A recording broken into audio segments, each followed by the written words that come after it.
aos Efésios. Efésios capítulo 1. Nós estamos já no segundo sermão da nossa série da carta de Paulo aos Efésios. E hoje nós vamos para o capítulo 1 ainda, verso 6 até o verso 12.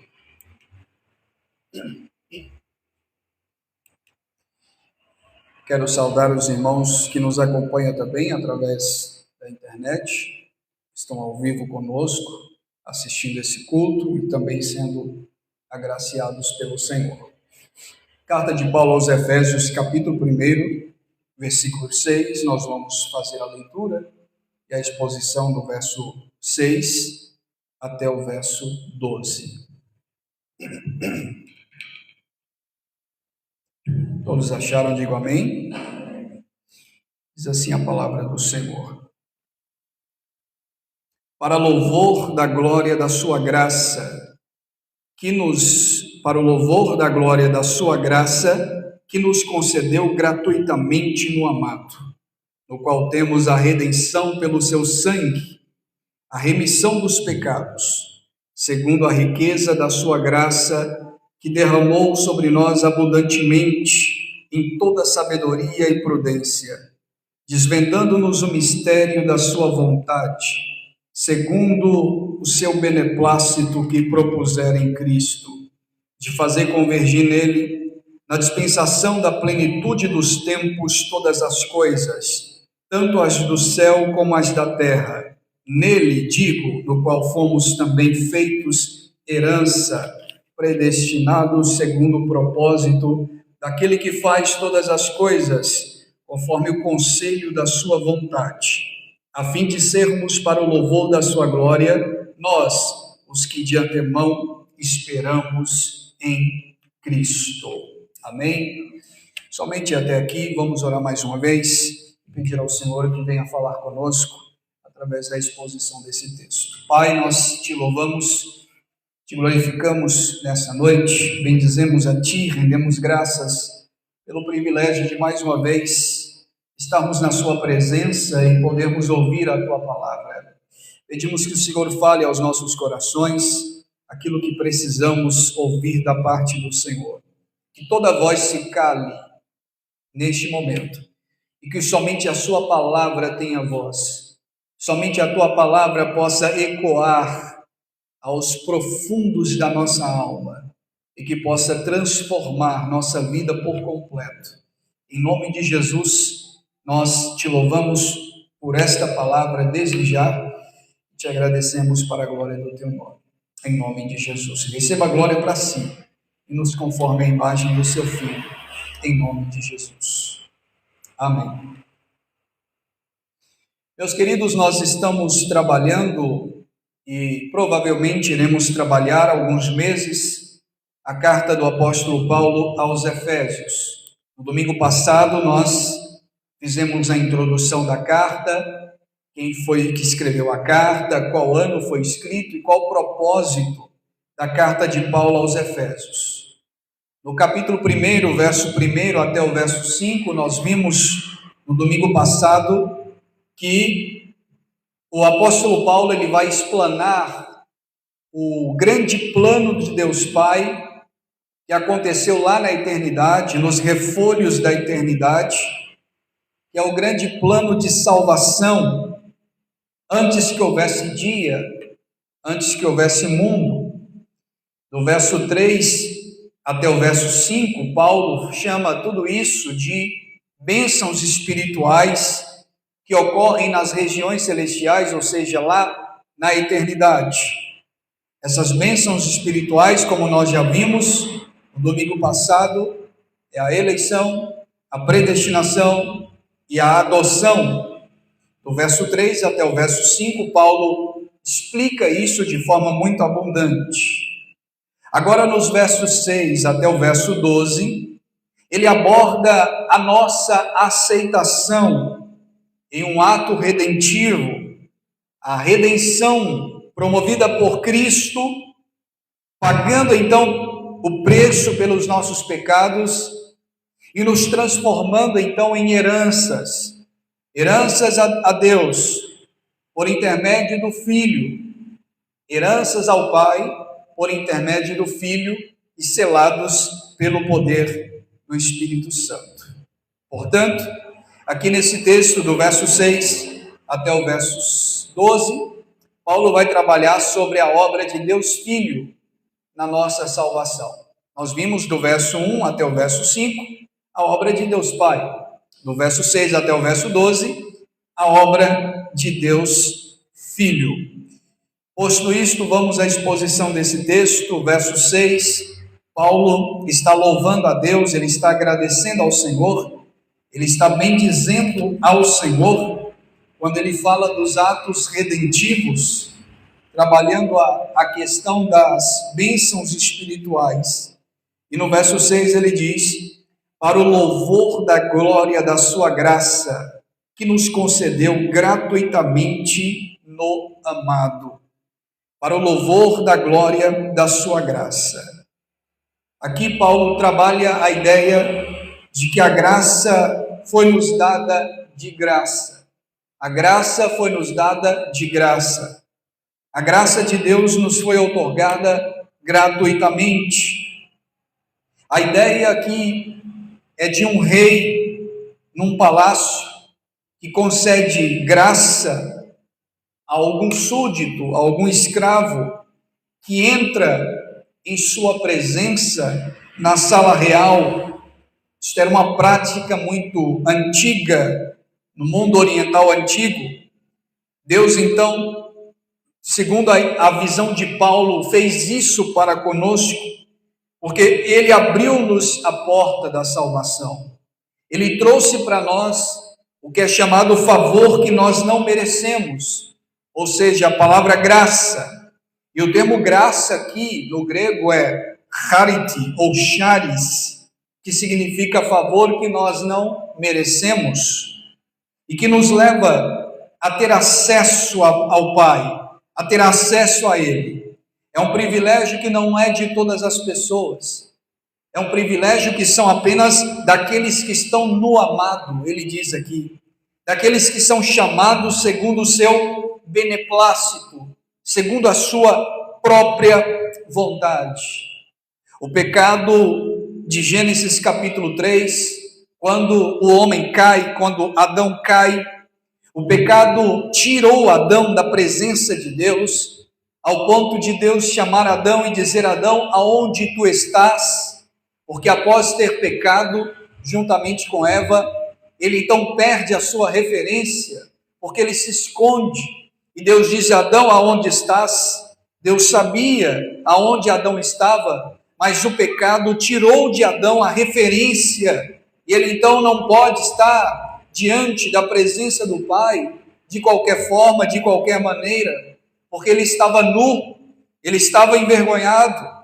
Então esse pecado que nós herdamos em Adão, que nos tirou a referência, que nos tirou da presença do Pai, agora não pode mais nos condenar, porque nós recebemos a graça, nós recebemos o favor que nós não merecemos, nós recebemos a concessão divina, que é a salvação única e exclusivamente pela graça. Quando o apóstolo Paulo fala aqui que a graça que nos deu gratuitamente no amado, é uma redundância aqui, graça gratuita, graça gratuitamente, é uma redundância, não é por mérito, mas é no amado, e o amado aqui é Jesus, o amado aqui é Cristo. Portanto, isso nos traz a primeira lição importante aqui desse sermão, e a primeira lição é que a salvação, ela foi feita primeiramente em Cristo e depois aplicada em nós. Tudo começa com Jesus, não com você. A salvação começa com Deus Pai, lá na eternidade, que escolhe pecadores a quem Ele quis salvar. Ele vai chamar esses pecadores de eleitos e predestinados segundo a sua boa vontade, ou beneplácito de sua vontade. E aqui ele diz que esses pecadores, recebem também de forma gratuita a sua graça, ou seja, aquilo que eles não merecem, aquilo que eles não têm merecimento. E é incrível como Paulo, ele teve a história, ele mostra que a história do que Deus fez em Cristo ao longo de todo o capítulo 1. Por exemplo, o verso 3, Paulo diz que Deus nos abençoou em Cristo. O verso 4, Paulo diz que ele nos escolheu em Cristo. O verso 5 diz que ele nos elegeu em Cristo. O verso 6 diz que ele nos derramou graça gratuita em Cristo. No verso 9 diz que foi Cristo que estabeleceu o plano de salvação com a intenção de fazer convergir em Cristo todas as coisas. Verso 10, para sermos herança em Cristo. Verso 11, pois a nossa esperança está em Cristo. Verso 12, e por fim fomos selados pelo Espírito Santo que veio porque Cristo veio, no versículo 13 e no versículo 14, selados pelo Espírito como garantia. Ou seja, em todo o capítulo 1, Paulo vai exaurir, consubstanciar as suas doutrinas, o seu ensino sobre a salvação, totalmente focalizando a obra de Cristo, o poder de Cristo e a salvação somente em Cristo Jesus, o nosso Redentor. Os reformadores vão chamar isso de solos Christus, ou seja, somente Cristo. E é isso que vocês podem ver aqui à frente. Somente Cristo é o segundo sola da reforma, o único e suficiente mediador. Somente Jesus é poderoso para nos salvar, porque é somente Cristo que nós temos graça gratuita. Não é Cristo mais os santos, não é Cristo mais Maria, não é Cristo mais os apóstolos, é Cristo e somente Jesus Cristo. Não é Cristo mais o magistério, não é Cristo mais o Papa, não é Cristo mais o pastor, não, é somente Cristo. Todos os aspectos de bênçãos espirituais, no capítulo 1 de Efésios, Paulo coloca na conta de Cristo. Foi por causa de Cristo, foi por meio de Cristo, foi para Cristo, foi em Cristo, tudo convergindo na pessoa e na obra de Jesus Cristo, nosso Salvador. Portanto, meus irmãos, é incrível notar que dos versos 3 até o verso 5, que nós já vimos no domingo passado, Paulo usando todos os verbos gregos no passado, na eternidade, passado. Já no verso 6 até o verso 12, falando de Deus Filho, ele coloca todos os verbos gregos no presente, porque foi feito em Jesus. Veja, por exemplo, o verso 6 ainda, Paulo dizendo assim: para o louvor da glória da sua graça, que ele nos concedeu no amado. E o amado aqui é Cristo, porque nele temos a redenção. Como o homem pode chegar-se a Deus? Redimidos através do Filho. Como o homem pode se achegar ao Pai? Redimidos através de Jesus, redimidos através do amado, que é Cristo. O verso 7, ele explana isso de forma muito mais abrangente, no qual temos a redenção pelo seu sangue e a remissão dos pecados, segundo a riqueza da sua graça. Uma vez pecadores, como os homens podem ser salvos e redimidos? Através de Jesus. E aqui Paulo explana a doutrina da redenção. A doutrina da redenção. O capítulo 1 nós podemos chamar de o capítulo da doutrina, porque nós vimos no verso 3 até o verso 5, a doutrina da eleição, a doutrina da predestinação, a doutrina da adoção. E aqui no verso 6 até o verso 12, Paulo vai explanar a doutrina da redenção, a doutrina da salvação, soteria, de forma muito mais abrangente. E aqui no verso 7 ele diz que nós fomos redimidos por meio do Filho. E o que era a redenção? A redenção era um pagamento feito para libertar um escravo ou cativo. É uma ilustração aqui para a salvação.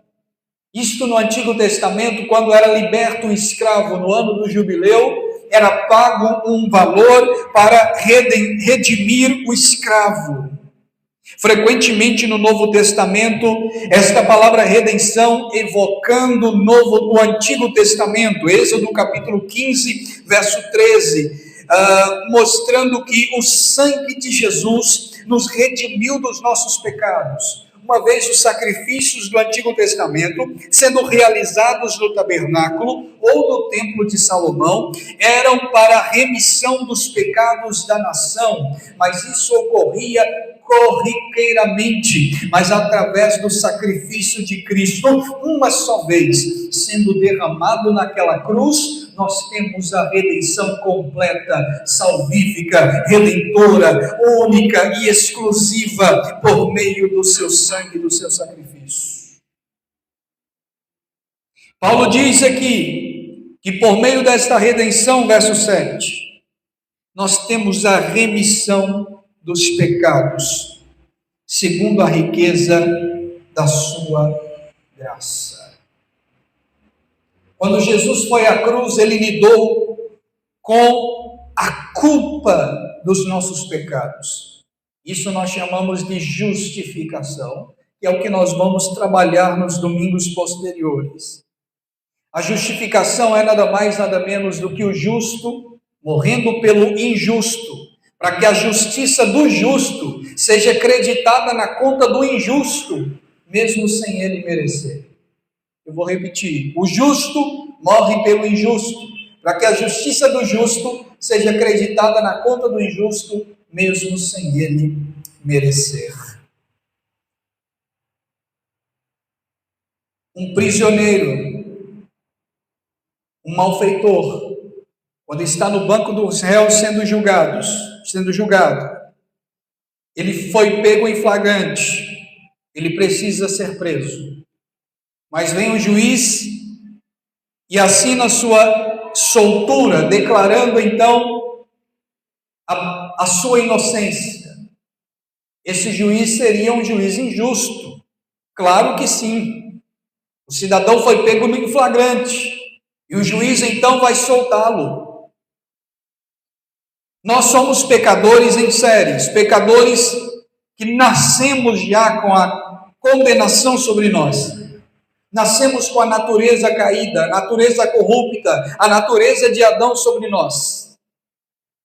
E Deus então nos deu graça, favor que nós não merecemos, nos redimiu, nos salvou. A pergunta é: como Deus pode ser justo, sendo nós culpados, e Ele nos declarando justos? Nós somos injustos, mas Ele nos declarou justos.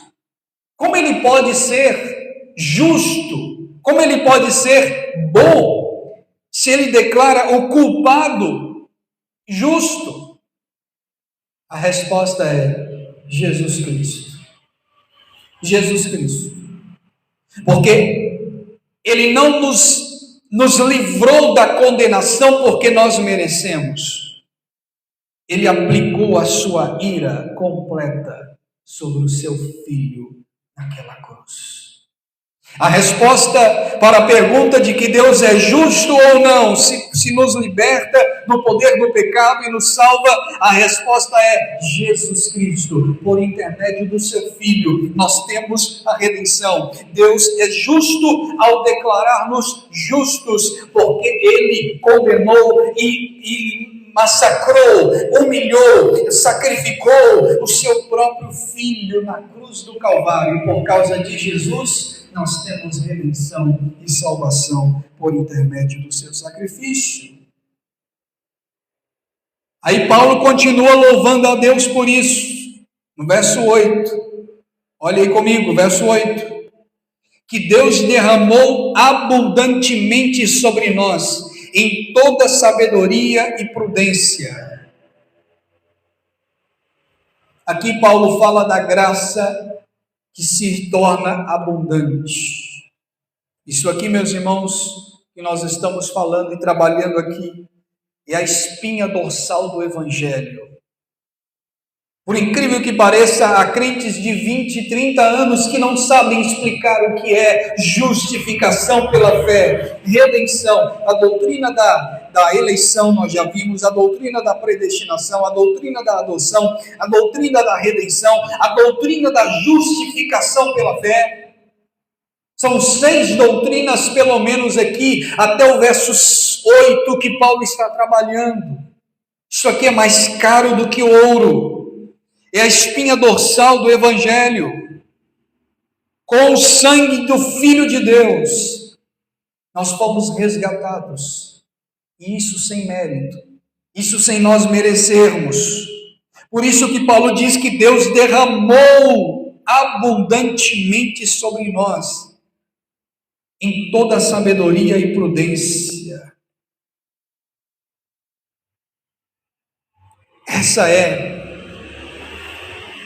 Esse é o poder do Evangelho, essa é a espinha dorsal de todo o Evangelho.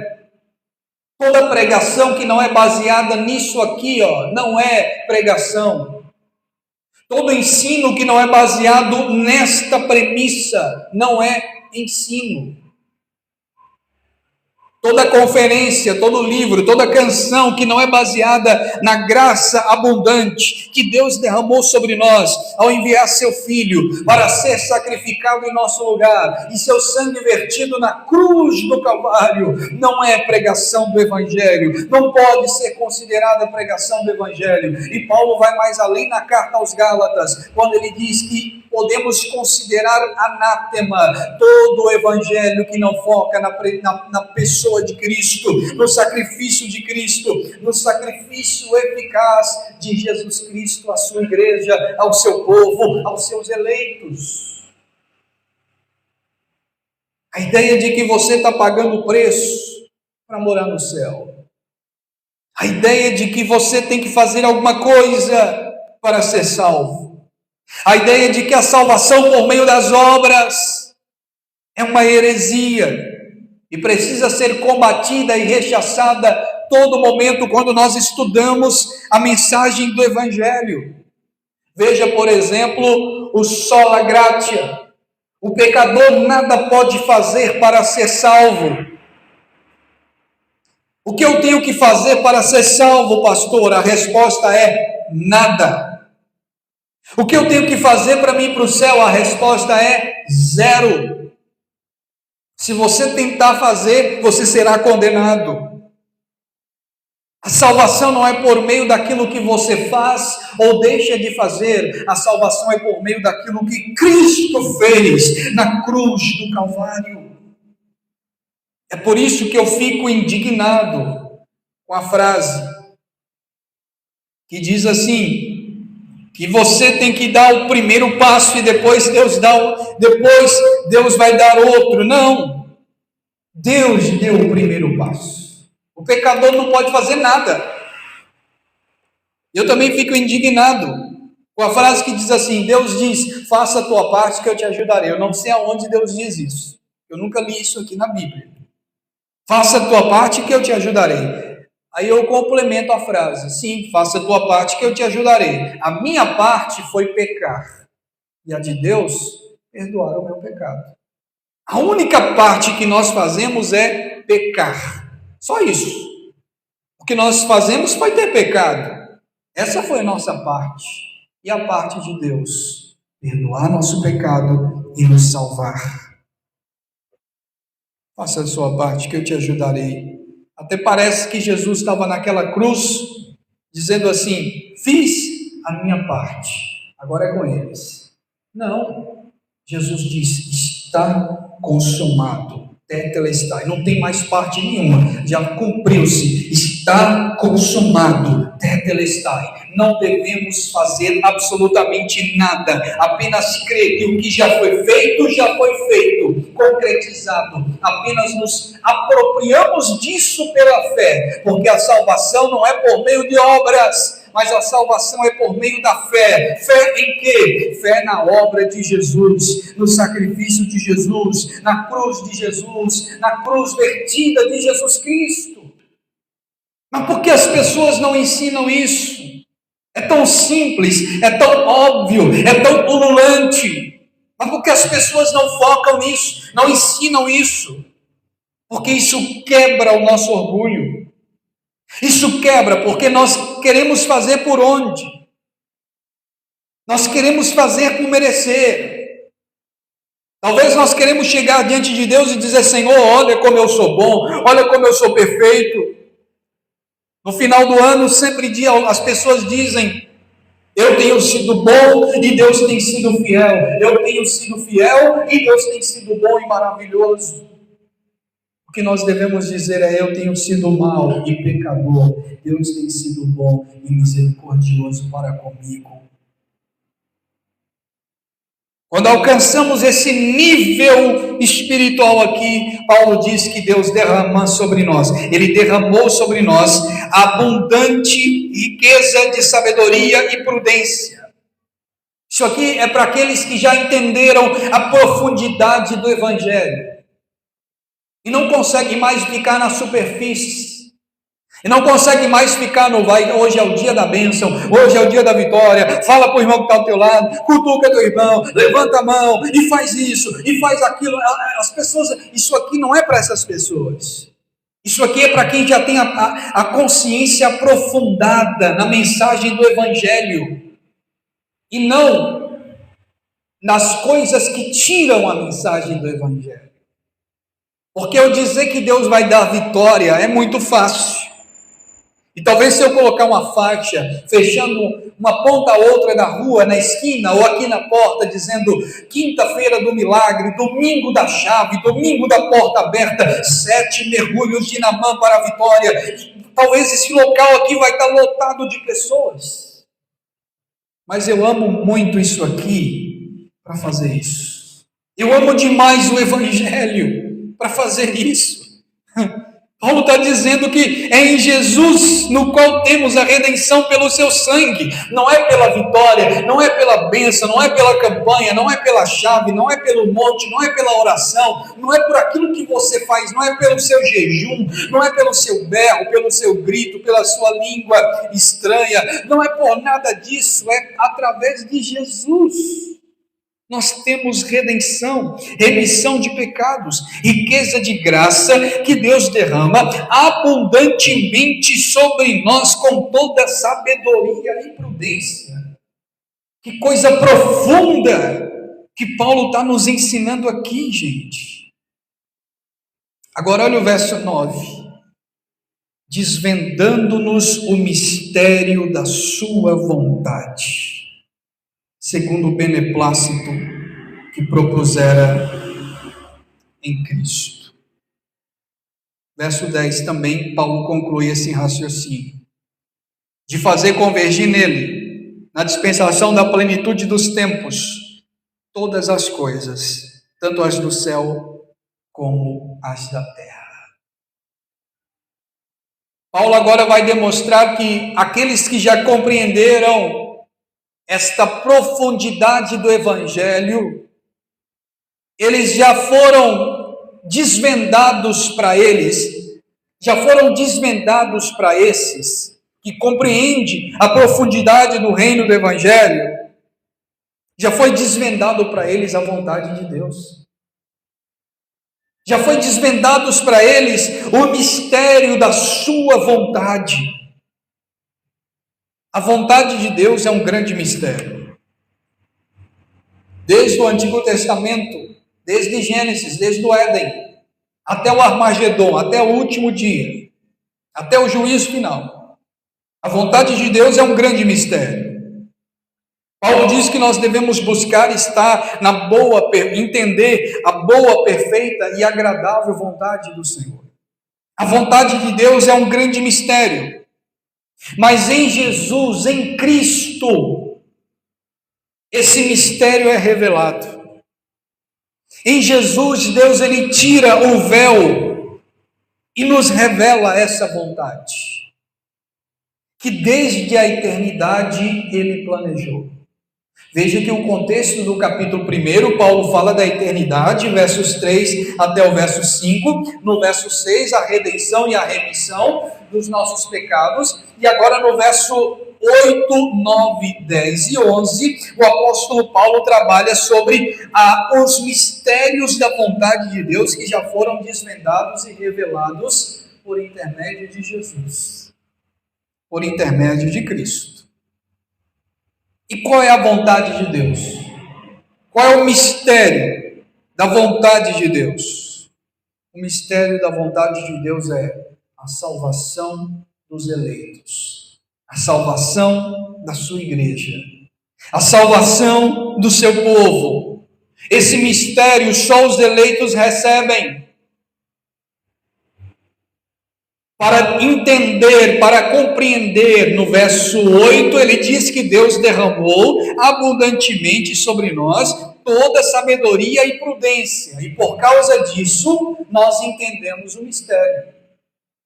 Nós compreendemos o mistério. E o mistério é o plano de salvação de Deus pelo seu povo. Nós recebemos esse mistério. Nós sabemos que mistério é esse, porque por que das coisas acontecem, por que o dia está desse jeito, por que existem guerras, por que existem epidemias, por que existem pandemias, por que existem mortes. Nós sabemos o mistério, por que as criancinhas são abortadas, por que as tartarugas também morrem, por que os animais são maltratados, por que o mundo está se afunilando, por que disso, por que daquilo, se Deus existe, por que isso está acontecendo? E eles não entendem, nós entendemos, nós sabemos. Nós conhecemos o final da história. Nós conhecemos o final da história. Nós conhecemos o início, o meio e conhecemos também o final. Nós sabemos que a tendência é piorar cada vez mais, porque nós temos o Apocalipse. Nós conhecemos o final da história. Nós entendemos o mistério da vontade de Deus sobre os homens. Paulo diz que em Cristo esse mistério já foi desvendado, desvendando-nos o mistério da sua vontade, segundo o seu beneplácito que propuser em Cristo. A palavra beneplácito aqui significa livre vontade, boa vontade, segundo a boa vontade que propuser em Cristo, segundo a livre vontade que propuser em Cristo, segundo o seu próprio livre-arbítrio que propuser em Cristo. Ou seja, somente Deus possui esse arbítrio livre, essa boa vontade, esse beneplácito que propôs em Cristo. De quê? De salvar pecadores segundo a sua boa obra, de fazer, verso 10, convergir nele, na dispensação da plenitude dos tempos, todas as coisas, tanto as do céu como as da terra. Tudo apontando para Jesus. Tudo para Jesus. Esse é o beneplácito que ele propôs. A vontade de Deus é o grande plano de salvação do seu povo. E em Cristo nós compreendemos esse plano. Em Jesus tudo faz sentido. Em Jesus tudo para nós tem sentido. Paulo quer nos ensinar aqui, meus irmãos, que a história não é cíclica. Ela não dá voltas. A história ela caminha para um final. Mas ela não caminha para um final como quem caminha para o nada, como quem caminha para a destruição. A história caminha progressivamente em uma consumação gloriosa e poderosa, onde Deus fará convergir no seu Filho todas as coisas, no céu e na terra, e todo joelho se dobrará, e toda língua confessará que somente Ele é o Senhor. Esse é o grande mistério que Paulo chama aqui de beneplácito.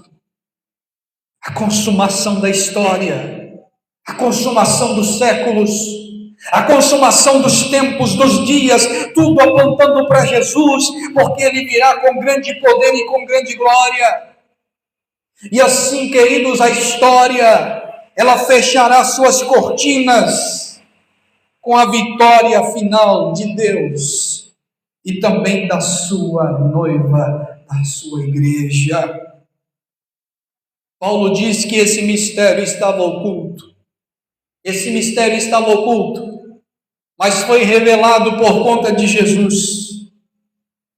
E no verso 10, Paulo diz: em virtude de fazer convergir nele, na dispensação dos tempos, ou seja, na consumação dos dias, no final da história, em virtude de sua ressurreição, Cristo já assumiu a liderança da igreja, e Ele lidera a sua igreja de forma triunfante, pujante, gloriosa, redentora e maravilhosa. Por trás da cena, Ele já governa, Ele já reina sobre todo o universo. Por mais que pareça que a história caminha somente para um final desastroso, há um Deus que controla todas as coisas. Ele não precisa da ajuda de ninguém. A prova de que Deus controla tudo sem você é quando você dorme. Chega na sua casa, deita na sua cama, adormeça, durma. É uma prova de que Deus controla tudo sem a sua obra, sem a sua ajuda. Você dorme, esquece da sua vida toda vez que você dorme. Você deleita-te em seu próprio cansaço. Você deleita-te em sua própria vida efêmera e curta. Mas tem um Deus que não dorme. Tem um Deus que está cuidando de você e do mundo inteiro. Essa é uma prova viva de que Deus controla todas as coisas sem precisar da nossa ajuda. Vale a pena ficar ansioso? Vale a pena pensar no amanhã? Vale a pena ficar preocupado com o que vai acontecer semana que vem? Você não controla nada, você não pode controlar nem mesmo os batimentos cardíacos do seu coração, quanto mais controlar a sua vida e os seus problemas. Na consumação dos tempos, tudo vai convergir em Jesus. Tudo vai convergir nele. Tudo vai convergir nele. Paulo está inculcando aqui aos seus leitores originais, que é a igreja de Éfeso, e também para nós, que é uma aplicação verídica para nós, que a unidade visual da igreja e visível da igreja é inaugurada no reino visível, desde que Jesus ressuscitou. E por isso ele enfatiza a unidade de judeus e gentios como igreja, lá no capítulo 2, porque aqui no capítulo 1, ele diz que a igreja de Jesus recebe de forma sábia, com a graça abundante em suas mentes, desvendando esse mistério, a revelação desse mistério, para compreender que tudo converge em Jesus, que todas as coisas convergem na pessoa de Cristo. Ou seja, nós podemos descansar, porque toda obra converge em Jesus, na dispensação de Cristo.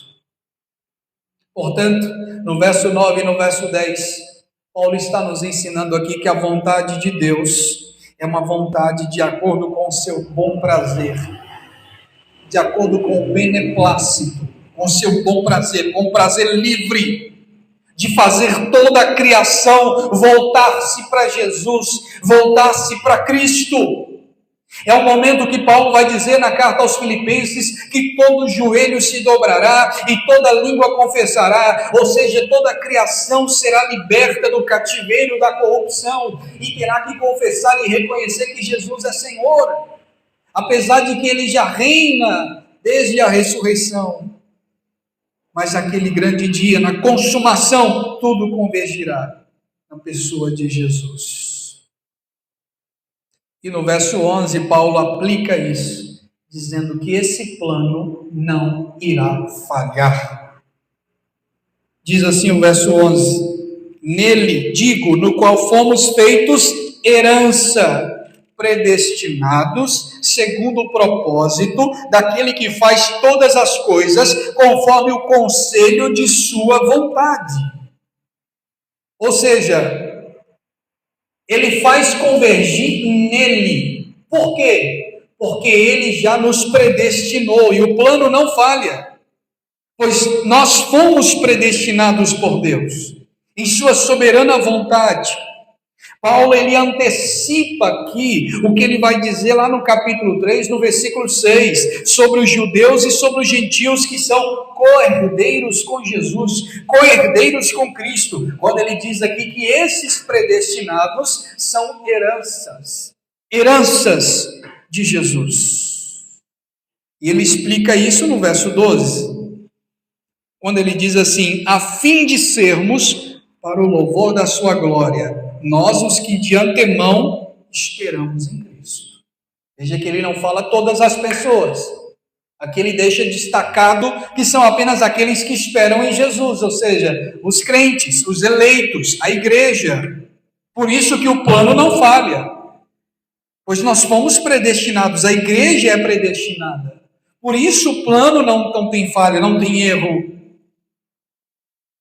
Para sermos o que? Verso 12: o louvor da sua glória.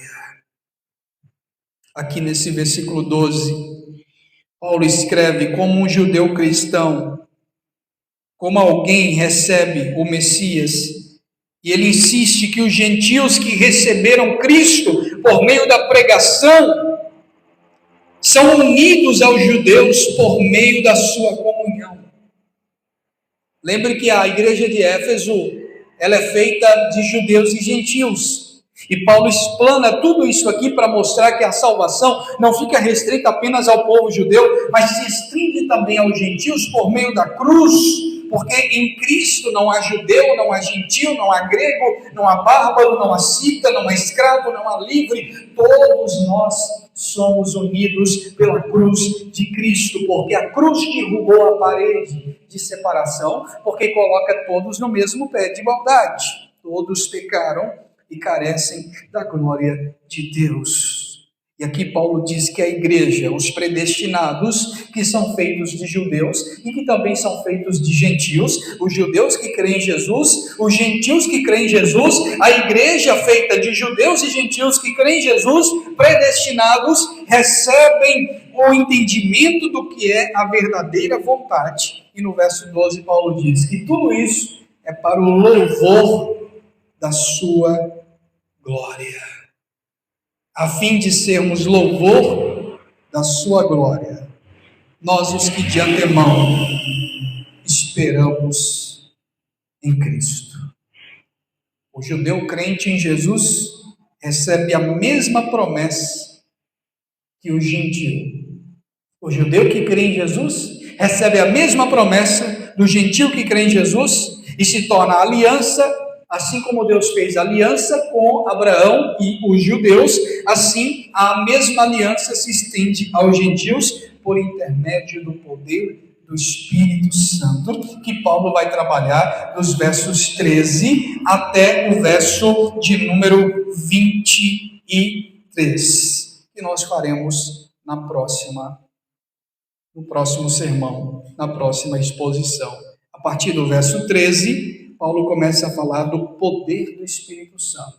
Do verso 3 até o verso 5, a obra de Deus Pai: eleger, predestinar e adotar como filho. Doutrina da eleição, predestinação e adoção. Verso 6 ao 12, nós acabamos de ver a obra de Deus Filho: redimir, perdoar nossos pecados, trazer a redenção e desvendar-nos o mistério da vontade de Deus, que é convergir nele, em Cristo, todas as coisas. E no verso 13 até o verso 23, a obra do Deus Espírito, do Espírito Santo, que é aplicar, selar tudo isso em nossos corações de forma profundamente espiritual. Quais são as aplicações práticas desse sermão para a nossa vida nessa noite? Em primeiro lugar, nós aprendemos com esse sermão aqui, queridos, que nós não precisamos temer. Deus faz e fez todas as coisas em Jesus e por causa de Cristo. Nós não precisamos temer. Tudo já foi feito por meio de Cristo e para Cristo. Não precisamos ficar apavorados com as notícias, com os noticiários, com os dias que estão maus, com os dias que estão cada vez mais terríveis, porque nós sabemos que todas as coisas cooperam para o bem daqueles que amam a Deus, daqueles que estão segundo o seu propósito. Nós sabemos que tudo aponta para Jesus e que a história não caminha para a destruição, mas ela caminha para a vitória final de Cristo e com a sua igreja. Nós aprendemos também nessa noite com esse pequeno sermão que por um instante nós precisamos parar para pensar na oração de Paulo aqui, e sobre o que significava tudo isso para ele e para os leitores originais dessa carta, que era a igreja de Éfeso, os irmãos aos Efésios. Lembre-se que Paulo estava preso, quando ele escreveu essas palavras aqui, e ele está falando essas coisas tão profundas, tão belas, tão maravilhosas, quando ele estava preso, debaixo de uma profunda perseguição, mas ele está louvando a Deus, exaltando ao Senhor e falando de coisas que realmente importam para a salvação do homem, para a nossa alma. Ele está falando aqui de um louvor a Deus, de um Deus que é vivo, de um Deus que é santo, que nos salvou e fez toda a obra em Jesus, na pessoa de Cristo, e domingo que vem nós veremos pelo poder do Espírito Santo. Por isso, meus irmãos, nós não devemos fazer o mesmo, nós não devemos fazer a mesma coisa que Paulo aqui, que louvar a Deus, de bendizer a Deus, de pensar na salvação, de saber que nós somos eleitos, que somos salvos, que somos redimidos, resgatados pelo poder do Espírito Santo, através da obra de Cristo. Isso é suficiente para nós. Isso é suficiente para nós. Ou nós precisamos ficar como loucos, atrás de um, atrás de outro, atrás de bênção, vitória, conquista, prosperidade, dinheiro, vida abundante, farta, campanhas, propósito, projeto, envelope, 12 dias, 12 meses de vitória e toda essa patacada que o pessoal faz. Não, em nenhum momento Paulo ensina isso. Em todas as cartas, e aqui na carta aos Efésios, mesmo estando debaixo de uma profunda e ferrenha tribulação, Paulo está escrevendo à igreja dizendo: louvem a Deus, porque vocês foram comprados, redimidos, salvos pelo poder de Deus que faz convergir em Jesus todas as coisas. Isso é pregar, isso é ensino, isso é doutrina, isso é pregação. Que nós possamos viver de modo digno desse evangelho nessa noite. Vamos orar e agradecer ao Senhor por mais uma exposição desta carta. Senhor, nós te louvamos, agradecemos pelo privilégio de podermos mais uma vez nos debruçarmos no teu santo livro, entendermos as profundezas da sua glória. Obrigado por essa palavra, Senhor. Obrigado porque o Senhor fez convergir no teu Filho todas as coisas. Oh meu Deus, obrigado porque nós não merecemos essa tão gloriosa salvação, esta tão gloriosa redenção, mas isso foi feito de forma gloriosa, de forma abundante e sem mérito nosso. Isso é motivo de nos constranger, isso é suficiente para levarmos para casa, ó Deus, convictos, mas ao mesmo tempo temerosos, vigilantes. Essa palavra é suficiente para ficar cravada em nosso coração a semana inteira. Todas as coisas o Senhor fez através de Cristo. E tudo isso, a história, todas as coisas, para que nós compreendamos a tua boa vontade, o beneplácito da tua vontade. Obrigado por esse ensinamento, por esta palavra. Obrigado porque o Senhor mais uma vez bradou e falou aos nossos corações. esta noite, em nome de Jesus. Nós te agradecemos para a glória do teu nome. Amém. Louvado seja Deus. Queridos, nós vamos dar término ao nosso culto nesta noite. Alguns avisos muito importantes. Na quarta-feira nós temos oração às 20 horas, nós temos oração aqui. Você que deseja vir participar da oração, vem orar conosco. Nós estamos aqui sempre em oração, pelo menos 30 minutos, apresentando a Deus, todos os irmãos, apresentando nossos pedidos em oração ao Senhor. Nós crescemos e somos edificados através da oração e da pregação da palavra. Todas as quartas-feiras, às 20 horas. No domingo pela manhã, nós temos culto de escola bíblica. Também nós estamos aqui aprendendo a palavra de Deus, domingo, às 9 horas da manhã. E todo domingo, às 19h30 também, louvando e engrandecendo ao Senhor. Quero aqui justificar a falta de alguns irmãos. Meus pais, eles estão na roça, não puderam estar aqui hoje. E provavelmente retornarão amanhã, somente na segunda-feira. Então, justificando a falta deles aqui. E orem por esse ministério, por essa igreja que está em fase de reimplantação. Em breve nós teremos também uma evangelização geral, pelo menos aqui nessa rua.